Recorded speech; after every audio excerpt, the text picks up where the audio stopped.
Hello everyone. Today we have to discuss our second unit of technical communication, that is paper writing. Paper writing में हम क्या करते हैं, मतलब paper writing का क्या मतलब होता है? ऐसे लिखना, एप्लीकेशन लिखना, लेटर लिखना, मतलब कोई भी चीज़ अगर हम लिखते हैं उसको हम राइटिंग कहते हैं, ठीक है। But in this we have to discuss about technical writing. Technical writing means अगर हम इंजीनियरिंग कर रहे हैं तो इसमें टेक्निकल बनाना कोई बड़ी बात तो नहीं है ना, पूरा बेस टेक्निकल के ऊपर है। तो इंजीनियरिंग में हमें कैसी रिपोर्ट देनी होती है। फॉर एग्जांपल, अगर आप कभी सक्सेसफुल कभी क्या बनी जाएंगे, सक्सेसफुल इंजीनियर जब आप बनेंगे उसके बाद आपको अपने सुपीरियर को, अपने सीनियर को जो रिपोर्ट देनी होती है, या फिर आप कोई रिसर्च करते हैं उसके ऊपर कोई रिपोर्ट देनी होती है, आपको कोई इन्वेस्टिगेशन दी हुई है तो उसमें कोई रिपोर्ट तैयार करनी है, तो आप कैसे करेंगे, उनके क्या बेनिफिट्स होते हैं, उसके बारे में हमेशा पढ़ते हैं, ठीक है। तो in this unit we have discussed about the four writings, that is technical research writing, project and thesis writing and synopsis writing, ठीक है। तो सभी में हम डिफरेंस लेते जाएंगे, इसका फॉर्मेट देखते जाएंगे, कब कहाँ यूज करते हैं। मेनली जो फॉर्मेट होते हैं इनके सभी के मोस्टली सेम होते हैं। अगर हम पहले टेक्निकल रिसर्च पेपर राइटिंग की बात करें तो ये क्या होता है। पहले अगर मैं रिसर्च की बात करूँ, रिसर्च क्या होता है? रिसर्च होती है आप अगर किसी भी चीज़ के बारे में, किसी भी टॉपिक के बारे में, किसी भी ऑब्जेक्ट के बारे में, उसके हर एक इंफॉर्मेशन है आपके पास, उसके बारे में हर एक चीज़ जानते हैं और आपको उसमें कोई कमी लग रही है, ठीक है ना, आपको कोई उसका ड्रॉबैक लग रहा है, तो उस कमी को कैसे दूर करा जाए, उसके लिए आप रिसर्च करो। उस टॉपिक को हम क्या कहते हैं? रिसर्च। अब उसके बारे में अगर हमें किसी कंपनी को बताना है तो हम कैसे बताएंगे? उसको हम कहते हैं technical research paper writing. For example, अगर मैं आपकी बात करूं, मैं एक एग्जाम्पल लेता हूं कार का। सपोज करो किसी ने कार बनाई, उसने बॉडी तैयार कर दी एक कार की, ठीक है, उसने क्या किया, एक बॉडी तैयार कर दी कार की। अब उसने कहा भाई ये कार है, तो कोई दूसरा इंजीनियर होगा, उसने क्या कहा, वो भाई इसे चलाने के लिए हमको क्या चाहिए? एक्सीलरेशन चाहिए, इसको रोकने के लिए हमको क्या चाहिए? ब्रेक चाहिए। तो उसने पहले इस पर रिसर्च करी होगी कि इसको चलाने के लिए हमारे पास एक्सीलरेशन नहीं है तो एक्सीलरेशन डालो, ब्रेक रोकने के लिए ब्रेक नहीं है तो उसको ब्रेक डालो। उसने रिसर्च करी होगी। अब ये आइडिया उसने अपने सुपीरियर को दिया होगा, वो किस फॉर्मेट में दिया होगा, है ना। तो अगर हम इसके फॉर्मेट की बात करें तो इसके फॉर्मेट में आपका क्या क्या आ जाता है? पहले फॉर्मेट बता देता हूँ। सबसे पहले टाइटल आ जाएगा, आप किस बारे में बात करने जा रहे हैं। मैं कार के एक्सीलरेशन और ब्रेक के बारे में बात करना चाह रहा हूँ, ठीक है। इसके बाद आपका एब्स्ट्रैक्ट आ जाएगा, एब्स्ट्रैक्ट, इंट्रोडक्शन, एब्स्ट्रैक्ट हो गया, आपका इंट्रोडक्शन हो गया। इसके बाद आपका आएगा डिस्कशन, नहीं, problem with example, problem with example, then discussion. Discussion किसके ऊपर? Discussion regards future, regards future work, future में क्या काम आएगा या हम इसमें क्या काम करेंगे, ठीक है ना। एक कंपनी को आपको एक डेटा तैयार करके देना पड़ता है, रिपोर्ट तैयार करनी पड़ती है कि हम इसमें ये काम करेंगे, कितने टाइम में करेंगे, कितना इसका बजट होगा एंड दैट ऑल। इसके बाद आपका आ जाता है नेक्स्ट कंक्लूजन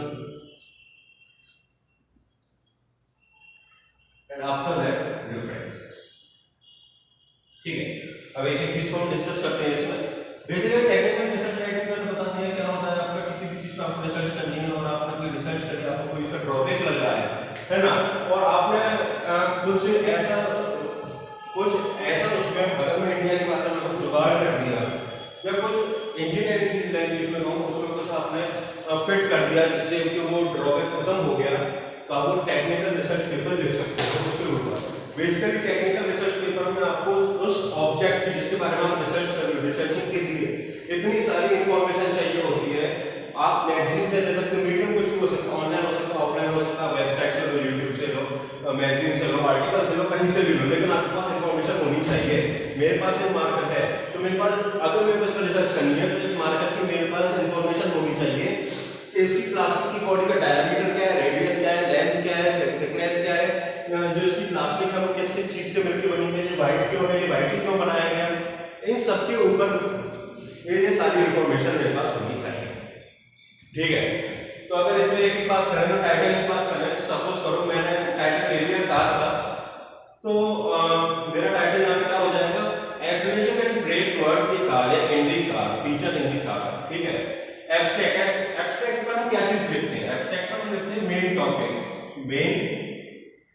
टॉपिक्स, ठीक है। इसी की तरह होता है आपका समरी, है ना। तो समरी होता है at the end of any paper writing. अगर आप कोई स्टोरी या आर्टिकल लिख रहे हो, कोई आपने बहुत बड़ा सा लिख दिया, आपको समरी देनी, तो आप उसको समरी में क्या लिखते हो कि हम अब तक पढ़ते आए हैं, ठीक है। तो एब्स्ट्रैक्ट पर हम क्या लिखते हैं, main topics. Main topics means अगर मैं कार की बात कर रहा हूं तो मेन टॉपिक इसमें मैं क्या लिखूंगा, पॉइंट बना के।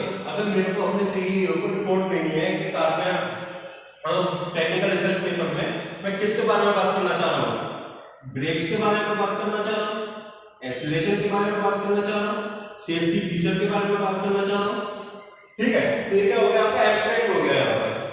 अगर मैं इंट्रोडक्शन की बात करूं, next is introduction, that is आप इंट्रोड्यूस करोगे कि सर मैं आपके यहाँ पर एम्प्लॉय हूं और क्या कहते हैं, आपकी कंपनी ने एक कार बनाई है, इसकी आपने बॉडी तैयार कर दी है, लेकिन आपको इसको चलाने के लिए एक्सीलरेशन देना पड़ेगा। तो एक्सीलरेशन नहीं है इसमें, ब्रेक रोकने के लिए ब्रेक्स का यूज करना पड़ेगा, ब्रेक्स नहीं है इसमें, ये आपको इंट्रोड्यूस करना पड़ेगा। Next is problem with example. Problem means आपके मन में प्रॉब्लम क्या है कि कार में ये दो फीचर नहीं है, ठीक है। अब कार धक्का मार के थोड़ी चलाएंगे, या फिर जब रोकनी पड़ेगी तो फिर उतर के थोड़ी रोकेंगे उसे, है ना। तो ये प्रॉब्लम विद एग्जांपल आपको देना पड़ेगा, आपको प्रॉब्लम समझानी पड़ेगी विद एन एग्जांपल, जिससे कि टेक्निकल जो पढ़ रहा है उसे प्रॉब्लम समझ में आए इजीली, ठीक है। नेक्स्ट डिस्कशन रिगार्ड्स फ्यूचर पर।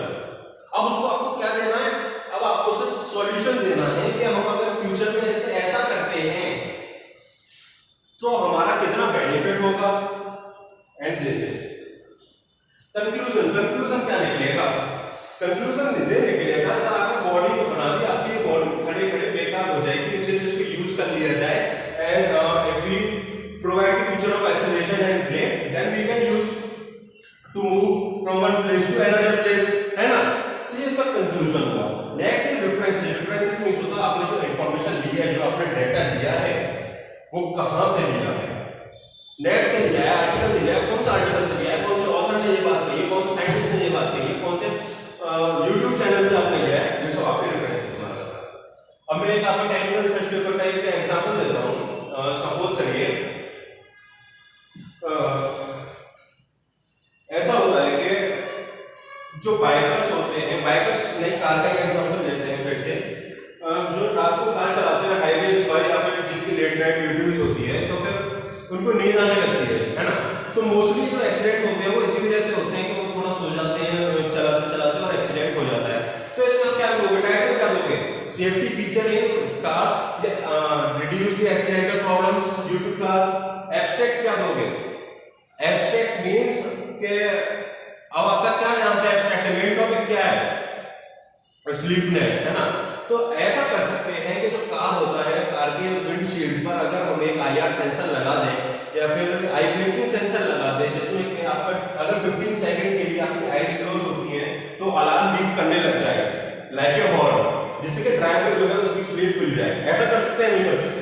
तो इसमें मेरा एब्स्ट्रैक्ट क्या हो गया, giving the feature of I blinking sensor, ये मेरे यहाँ पे एब्स्ट्रैक्ट हो गया। इंट्रोडक्शन में आप क्या बताएंगे कि सर ऐसा ऐसे यहाँ पे अगर हम सो जाते हैं कार के अंदर तो एक्सीडेंट हो जाता है चलाते चलाते, है ना।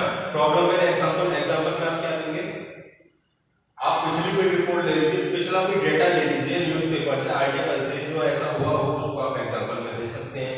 Discussion with regards future work, आप फ्यूचर में कैसे इसको कंट्रोल कर सकते हैं। कंट्रोल कैसे कर सकते हैं, अगर आपका जो आई ब्लिंकिंग सेंसर है वो अगर रेडिएट कर रहा है, IR सेंसर जो है वो रेडिएट कर रहा है, तो आई विजन को देखेगा, रेटिना को देखेगा। अगर आपका रेटिना उसे 15 सेकंड के लिए नहीं मिला तो वो हॉर्न ब्लो करने लगेगी, ठीक है। देन कंक्लूजन में आपका क्या आ जाएगा, जो आपका डेटा 90% का एक्सीडेंट का वो यहाँ पे 40% हो जाएगा, ये आप दे सकते हैं। And then differences. Difference means आपने कहां से लिया, तो मैंने आर्टिकल पढ़े, बहुत सारे मैगजीन्स में पढ़े, बहुत सारे वीडियोस देखे, तो ये सब आपका क्या था, टेक्निकल रिसर्च पेपर। अब टेक्निकल रिसर्च पेपर को हमें कैसे लिखना होता है, हमको ये सोचना होता है कि जो रीडर है वो कौन सा रीडर है, मींस किस टाइप का रीडर है, उसी हिसाब से हमें लिखना पड़ता है। अगर सपोज करिए आपके पास टीनेजर्स है, अगर मैं जैसे मैं कार की बात कर रहा था, कार के जो एक्सीडेंट्स होते हैं, तो अगर इसको कौन सी ऑडियंस पढ़ेगी, टीनेजर्स पढ़ेंगे, ओल्डर्स पढ़ेंगे, सीनियर सिटीजन्स पढ़ेंगे, कौन पढ़ेगा ऐसे, है ना। तो बेसिकली इसके बारे में कौन नॉलेज रखेगा, जो आपकी कार्स की इंफॉर्मेशन के लिए मतलब कि उसको कार के बारे में जानना अच्छा लगता है, या फिर जो न्यूली कार बाय करने वाला है वो इसके बारे में पढ़ेगा, तो उसके लिए हमें आर्टिकल लिखना है। और main thing article should be point two point, ठीक है, एंड इजी टू अंडरस्टैंड, आसानी से समझ सके कोई, वो पूरा पढ़ेगा आर्टिकल। अगर किसी को समझ में नहीं आ रहा तो बीच में छोड़ के चला जाएगा, है ना। एंड इसमें आपको एंटरटेन नहीं करना, इसमें आपको फैक्ट्स बताने हैं, इसमें आपको रिसर्च बतानी है कि ये ऐसे हुआ, ठीक है, हर एक चीज का प्रूफ होना चाहिए आपके पास, ठीक है। और ये जो मैंने अभी पॉइंट्स बताए थे, देता है आपके अंडरस्टैंडिंग योर रीडर्स के। अब मेन बात है कि हमें राइटिंग लिखने के लिए, पेपर राइटिंग लिखने के लिए, टेक्निकल रिसर्च पेपर के लिए कुछ बातें ध्यान में रखनी पड़ती हैं, जैसे narrow your topic. Narrow your topic का मतलब आप पहले प्रॉब्लम दो, उसके बाद उसे सॉल्यूशन देते आओ, सॉल्यूशन देते आओ, एंड में आपका कंक्लूजन होना चाहिए, प्रॉब्लम एंड सॉल्यूशन, ठीक है ना। ऐसा ना हो आपने पहले तो सॉल्यूशन दे दिया, अब उसमें से हम प्रॉब्लम निकालें, ब्रॉड नहीं करना है, नैरो करना है, ठीक है। फ्रॉम क्वेश्चंस, इसमें आपको क्वेश्चंस देने हैं। अगर क्वेश्चंस कैसे देने हैं इसमें टेक्निकल रिसर्च पेपर में, सर अगर हम इसको नहीं यूज करते तो इतना एक्सीडेंट हो जाएगा, अगर हम इसे पहले से यूज करते तो इतने एक्सीडेंट से बच सकते थे, बचते हैं या नहीं बचते, जैसे स्पीच या डिबेट में पूछते हैं, ऐसा हो सकता है या नहीं हो सकता, ठीक है। तो इस तरीके से आपको पेपर राइटिंग में लिखना है, और this is all about your technical research paper writing. Okay, now we have to come on synopsis writing. अगर मैं सिनॉप्सिस की बात करूं तो सिनॉप्सिस आपका होता है overview of any article, and overview summary कह सकते हैं आप, एंड ओवरव्यू समरी, ठीक है। अब difference between technical research paper and synopsis writing. पर टेक्निकल रिसर्च पेपर आप किसी कंपनी के साथ शेयर कर रहे हो, उसको सारी इंफॉर्मेशन होनी चाहिए। फॉर एग्जांपल मैं कार का एग्जांपल लेता हूँ, अब मैंने एक कार की फैक्ट्री में मैं काम कर रहा हूँ, मैं वहां पर कोई इंजीनियर हूँ या एनालिस्ट हूँ, तो ये बात मैं किसके साथ शेयर करूंगा? With the employees of the company, with the CEO of the company, with the managing director of the company. तो मेरे को पूरा डिटेल में बताना पड़ेगा, ब्रीफली बताना पड़ेगा, है ना। बट अगर ये चीज मैं मार्केट में जाके कहूँ, ऑडियंस से जाके कहूँ, तो उनको मेरे को समराइज करना पड़ेगा केवल के सर हमारी कार में ऐसा फीचर आने वाला है कि जिसमें अगर आप सोते हैं तो अगर कार चल रही है और आप बीच में सो जाते हैं तो हॉर्न ब्लो करने लग जाएगा, आपका एक्सीडेंट होने से बच जाएगा, जिसमें हम इतने एयरबैग्स प्रोवाइड करते हैं। That all about the summary, है ना। तो आप जो समरी ऑडियंस को दोगे, आप उसमें पूरी डिटेल तो पता नहीं रहेगा, सर हम इसमें ये केमिकल यूज करेंगे, ये वाला सेंसर हम इसमें यूज करेंगे, ऐसे वर्क करेगा, इसकी रेंज हम इतनी रखेंगे जिससे ये रेटिना को पकड़, ये सब नहीं बता रहे आप, ठीक है ना। तो मार्केट में जो आप ओवरव्यू दे रहे हो, जो समराइज कर रहे हो, सब कहते हैं सिनॉप्सिस राइटिंग। अगर हम इसके फॉर्मेट की बात करें तो इसमें भी आपका मैग्नीशियम यही आ जाता है, क्योंकि आप ये सारी चीजें बता रहे हैं।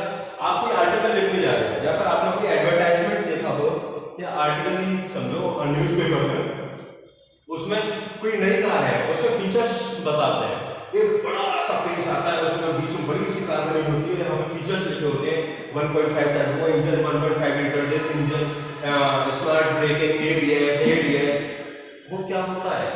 वो सब सिनॉप्सिस राइटिंग होता है आपका, ठीक है। तो एक बार मैं इसके फॉर्मेट की बात करता हूँ, तो फॉर्मेट में आपका आ जाता है, क्या आ जाता है? टाइटल आ जाता है, एब्स्ट्रैक्ट आ जाता है, same introduction, problem analysis means problem क्या क्या होती है, ऑब्जेक्टिव, आपका ऑब्जेक्टिव क्या है, hypothesis, limitations, methods, results, discussion, conclusion and difference, ठीक है। ये सब आपका क्या फॉर्मेट ऑफ सिनॉप्सिस राइटिंग। तो इसमें टाइटल आपका सेम है, जैसे आपका टेक्निकल में होता है, एब्स्ट्रैक्ट भी सेम है, इंट्रोडक्शन भी सेम है, प्रॉब्लम एनालिसिस भी सेम है। मेन बात आती है ऑब्जेक्टिव आपको बताना पड़ेगा ऑडियंस के पास। ऑब्जेक्टिव क्या है हमारा ये कार बनाने का? ऑब्जेक्टिव ये है कम से कम प्रीशियस लाइफ जो है वो एक्सीडेंट, या एक्सीडेंट हो ही ना, है ना, जो प्रीशियस लाइफ हम नहीं बचा पाते उसको हम बचा लें, हाइपोथेसिस, हाइपोथेसिस मींस हम सोच रहे हैं ऐसा, अगर ऐसा हुआ तो हम ऐसा कर देंगे। मींस अगर हमने इस कार में 6 एयरबैग्स दे दिए, 9 एयरबैग्स दे दिए, तो हम मोस्टली प्रीवियस लाइफ को बचा सकते हैं। लिमिटेशन से कुछ तो लिमिट होगी भाई। अगर मैंने किसी कार के अंदर 9 या 10 एयरबैग्स दे दिए, अब उसको आप ट्रेन के आगे रख दोगे तो उसकी लिमिट तो होगी ना कुछ। ऐसा थोड़ी कि भाई ट्रेन के आगे रख दोगे तो इंसान बचेगा ही बचेगा, फिर कस्टमर जो है वो कंपनी के ऊपर क्लेम करने लग जाएगा कि सर आपने कहा था this is the safest car, उसकी 5 एनसीएपी रेटिंग है ना, तो उसकी कुछ ना कुछ लिमिट होगी। मेथड्स, हम इसमें कौन सा मेथड यूज करेंगे, एयरबैग जो है वो किस कंपनी के देंगे, ये सब आपको बताना पड़ेगा। रिजल्ट्स, आपको रिजल्ट से आपका कंक्लूजन की तरह आ जाएगा कि सर पहले डेटा ये था, अगर हम इसको आपकी एनसीएपी रेटिंग होती है ना, तो एनसीएपी रेटिंग सर हमने करवाई थी, उसमें आप देखिए 5 स्टार आए हैं हमारे, ये this is the build quality है ना। ये आपके रिजल्ट्स हो जाते हैं। डिस्कशन मेनली इसमें नहीं होता, लेकिन हमको इसमें लिखना पड़ता है। डिस्कशन में आप कोई कार खरीदने गए तो वहां का जो एम्प्लॉय है वो क्या कहेगा, आइए सर बैठिए, ये कार है ना, इसमें इतने एयरबैग हैं, ये इसकी बिल्ड। सो हम क्या कहते हैं, अगर आप किसी कंपनी में जाते हो और नई कार खरीदने जाते हो तो वो एम्प्लॉय, वहाँ का एम्प्लॉय क्या कहता है, जो सेल्समैन होता है क्या कहता है, sir this is the car, इसने 5 रेटिंग ले रखी है एनसीएपी टेस्ट में, है ना, तो उसके बारे में बताता है। तो ये क्या होता है, आपका डिस्कशन होता है। कंक्लूजन की अगर हम बात करें तो कंक्लूजन क्या निकलेगा भाई, इसमें जितने ज़्यादा एयरबैग्स होंगे उसमें सेफ्टी तो होगी ज़्यादा, उसकी लेकिन लिमिट होती है। रेफरेंस मींस सेम, आपने ये डेटा कहाँ से उठाया, ठीक है ना। तो ये आपका क्या होता है, synopsis writing. After that we have to discuss about project and thesis. ये दोनों कॉमन होते हैं, प्रोजेक्ट एंड थेसिस कॉमन होते हैं, ऑलमोस्ट सेम होते हैं, तो इसके बारे में थोड़ा बताते हैं। तो project writing is the report prepared after the completion of any project. आपको कोई प्रोजेक्ट दिया गया, आपको कोई टास्क दिया गया, उसके बाद जो आप राइट करते हो वो होती है आपकी प्रोजेक्ट राइटिंग, ठीक है। Next, it includes the factual data. इसमें फैक्ट्स, ये क्या होता है, after completion of any project, after completion of any project, ठीक है। और इसमें क्या होता है, फैक्चुअल डाटा होता है। फैक्चुअल डेटा मीन्स इसमें आप फैक्ट्स यूज करते हो प्रोजेक्ट राइटिंग में। फैक्ट्स का मतलब होता है जो ऑलरेडी पहले है, ठीक है ना। फॉर एग्जाम्पल, आपको आप जब 9th-10th क्लास में हो तो आपको असाइनमेंट काम करने को दिया जाता है, या कह दिया जाता है आप एक काम करो, आप मेरे को एक मॉडल बना के दिखा दो, ये मॉडल एनर्जी कंजर्वेशन के ऊपर होना चाहिए। इट मीन्स उसमें एनर्जी कंजर्वेशन का कुछ ना कुछ तो होगा। इधर से आपकी इलेक्ट्रिसिटी आ रही है, इधर से, या फिर आप ये समझो कि वाटर से आपकी इलेक्ट्रिसिटी जनरेट हो रही है, एनर्जी कंजर्वेशन का ये आपने बना के दे दिया। तो उसमें आप प्रोजेक्ट राइटिंग में क्या लिखोगे कि सर मैंने ये फैक्ट यूज़ किया है, कंजर्वेशन ऑफ एनर्जी, कि इसमें आपका जो मास होता है वो इनपुट में भी उतना ही होता है, आउटपुट में भी उतना ही होता है, कोई लॉस नहीं होता है एनर्जी का। तो ये प्रोजेक्ट राइटिंग, जो आपने प्रोजेक्ट दिया उसमें फैक्चुअल डेटा होता ही होता है, ठीक है। The most important part of a report is its presentation of finding so that it can effectively convey its message to people. Means ये प्रोजेक्ट जो है, फिर से वही बात, ईजी टू अंडरस्टैंड होना चाहिए, ईजी टू अंडरस्टैंड होना चाहिए, ठीक है। और इसमें फैक्चुअल डेटा तो आपका होता ही है, तो आपको ये परफॉर्म करके दिखाना पड़ता है, आपके पास इसकी नॉलेज होनी चाहिए। So this is all about the project writing. इसका फॉर्मेट भी मेनली ऐसा ही होता है आपका। हाँ, प्रोजेक्ट राइटिंग में आपको मेनली ध्यान रखना पड़ता है प्रेजेंटेशन के ऊपर कि आपने प्रेजेंट कैसे किया है उस चीज़ को। आपको कोई मॉडल दिया गया तो आप उसको प्रेजेंट कैसे कर रहे हो। आपने कोई मॉडल बना तो लिया, लेकिन उसको गेस्ट के सामने या फिर ऑडियंस के सामने प्रेजेंट ही नहीं कर पा रहे। आपने बहुत अच्छा मॉडल बना लिया। अब मैं आपको एक बताता हूँ। सपोज करिए एक मॉडल बनाया आपने, एक कोई वॉच है। अभी तक जो वॉच आई हैं वो क्या आई हैं, उसमें अगर कोई खतरे में है तो उसके रिलेटिव्स के पास कॉल चली जाती है, उसका जीपीएस लोकेशन चला जाता है, लेकिन रिलेटिव्स को उस प्लेस तक आने में टाइम लग जाता है। जब तक कांड हो जाता है फिर उसके बाद हम जस्टिस मांगने लग जाते हैं, ठीक है ना। क्यों ना हम ऐसा कर दिया जाए कि उस वॉच के अंदर एक आपका मिनी कैमरा और मिनी माइक दे दिया जाए उस वॉच के अंदर, एंड अगर कुछ भी होता है तो उसमें कुछ ऐसा सिस्टम यूज़ किया जाए कि उसके 2 किलोमीटर के रेडियस में जितने भी सिम कार्ड्स हैं उन सभी पर नोटिफिकेशन पहुंच जाए कि आई एम इन डेंजर तो वहाँ की जो पब्लिक है वो हेल्प कर सकती है ना। तो इससे क्या होता है, कांड होने से बच जाता है, टाइम जो होता है वो लेस हो जाता है आपका और तुरंत आपको हेल्प मिल जाती है। तो ये मैंने क्या किया, ये मैंने वॉच तो बना ली, अब इसको डिस्क्राइब कैसे करें, ऑडियंस के सामने रखें कैसे, प्रेजेंटेशन कैसे करें, तो इसमें प्रेजेंटेशन बहुत मेन होती है, ठीक है ना। Next, it's perfection A project should contain all the elements of formal report, ठीक है। मीन्स प्रोजेक्ट में आपका क्या आ जाता है, जो टीचर आपसे कहता है कि इसमें आपको टेबल बनानी है, कंटेंट बनाना है ना, एक्नॉलेजमेंट देना है एंड सो ऑन, है ना। ये सब आपको प्रोजेक्ट राइटिंग होता है, वही बच्चों वाला छोटा। नेक्स्ट आपका थेसिस जो होता है वो आपका प्रोजेक्ट की तरह होता है, ठीक है ना। बस इसमें क्या होता है, आपको थोड़ा डिटेल करके बताना पड़ता है। फॉर एग्जांपल अगर आप छोटी क्लास में हो तो आपको जो प्रोजेक्ट होता था मुश्किल से 5 या 10 पेज का होता था, और जैसे ही आप 11-12 में आते हो आपको वही प्रोजेक्ट दे दिया जाए तो आपका क्या हो जाता है, वही डिटेल में हो जाता है, वही आपका 20-25 पेज का हो जाता है।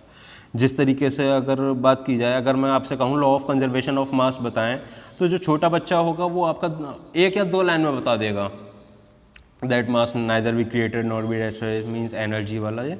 अगर यही बात अगर मैं बीटेक के स्टूडेंट से कहूँ तो उसको पूरा पेज लिखना पड़ेगा, उसको पूरा ब्रीफ करना पड़ेगा, उसमें एग्जांपल भी देने पड़ेंगे, फैक्ट्स भी देने पड़ेंगे, प्रूफ्स भी देने पड़ेंगे। तो ये होता है आपका थेसिस, मीन्स प्रोजेक्ट को ही अगर हम पूरा ब्रीफली डिस्क्राइब कर दें वो आपका क्या कहलाता है, थेसिस कहलाता है।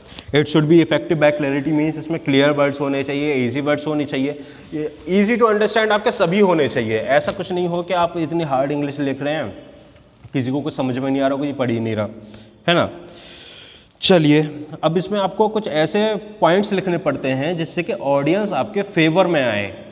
जैसे कि मैंने अभी कार का एक एग्जांपल दिया था, तो उसमें आपको ऐसा बताना पड़ता है कि ऑडियंस आपके फेवर में आए, कोई इसके अगेंस्ट ना जाए। जैसे मैंने अभी आई ब्लिंकिंग का बताया था, तो ऑडियंस इसके फेवर में आए कि हाँ भाई आप बात तो सही कह रहे हो, अगर हम ऐसा करते हैं तो एक्सीडेंट होने से बच सकता है। तो उसके फेवर में लाना बहुत ज़रूरी होता है, उसी के बाद हम उस प्रोजेक्ट पर काम कर सकते हैं। स्ट्रक्चर अगर हम इसमें बात करें तो ये आपका इसमें आपके ऑब्जेक्ट्स होने चाहिए, इंफॉर्मेशन होनी चाहिए, ये सब तो आपका है ना। एंड बाकी सब बस। इसमें आपका थेसिस में भी सेम यही होता है, आपका सेम है, आपको टेबल बनानी पड़ती है, कंटेंट देना पड़ता है। कंटेंट को आप यहाँ पे एब्स्ट्रैक्ट कहते हो, सीधी बात ये है, ठीक ना। रेफरेंस देना पड़ता है, बस ये क्या हो जाता है आपका डिटेल व्यू हो जाता है। डिटेल व्यू किसका हो जाता है, प्रोजेक्ट राइटिंग का, ठीक है। अब एक चीज़ समझो, अगर हम इसको ऑर्डर में लगाएं तो सबसे पहले आप कोई प्रोजेक्ट बना रहे हो, ठीक है। तो आपने कोई प्रोजेक्ट बनाया, उसके बाद आप उसकी थेसिस राइटिंग करोगे, मीन्स उसको ब्रीफली समझाओगे, उसके बाद सिनॉप्सिस करोगे, सिनॉप्सिस एंड में करोगे, उसके बाद आप उसकी टेक्निकल रिसर्च करोगे कि ये काम कैसे करेगा, फिर आप उसको कंपनी के साथ शेयर करोगे। कंपनी जब अप्रूव कर देगी उसके बाद आप क्या करोगे, उसकी समरी किस में दोगे, ऑडियंस में दोगे, मार्केट में दोगे, जिससे कि वो और प्रॉफिटेबल हो और सभी लोग उसे यूज़ करें, है ना। तो सबसे पहले project, then thesis, then technical and then synopsis. These all about the writing papers in unit 2। यहाँ पे आपके सारे राइटिंग पेपर्स फिनिश हो जाते हैं।